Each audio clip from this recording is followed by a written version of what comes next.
নমস্কার, আপনারা দেখছেন রূপম টিভি। যা পরিস্থিতি দেখছি বাংলাদেশে ভয়াবহ, প্রচণ্ড ভয়াবহ।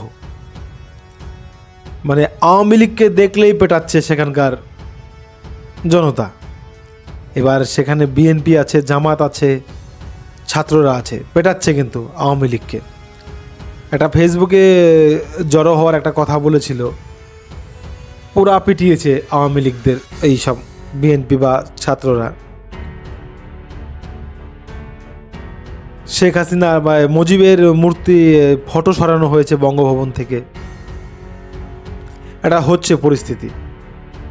ট্রাম্প জিতে গেছে, এইদিকে শেখ হাসিনাকে ধরে আনার জন্য ইন্টারপোলে রেড নোটিশ জারি করে দিয়েছে বাংলাদেশের তরফ থেকে। তাকে ধরে নিয়ে আসতে হবে। ধরতে পারবে না, ফালতু বলে লাভ নেই। ভারত, মোদি না চাইলে ধরতে পারবে না। মোদি ভারতে ঢুকতেই দেবে না। সেই সমস্ত কে আসবে ধরতে? হিম্মত আছে? ধরতে পারবে না। কিন্তু আমি ভাবছি অন্য কিছু। শেখ হাসিনা যদি এই মুহূর্তে বাংলাদেশে ঢুকে যায়, সামাল করতে পারবে অন্তর্বর্তীকালীন সরকার? আমার তো মনে হয় না।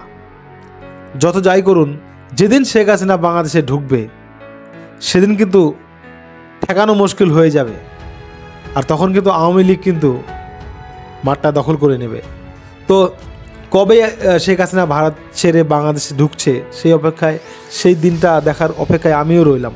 দেখতে চাই কি সিন হয়, কি বিভৎস রূপ নেয় বাংলাদেশ, সেটা আমার দেখার ইচ্ছা রয়েছে।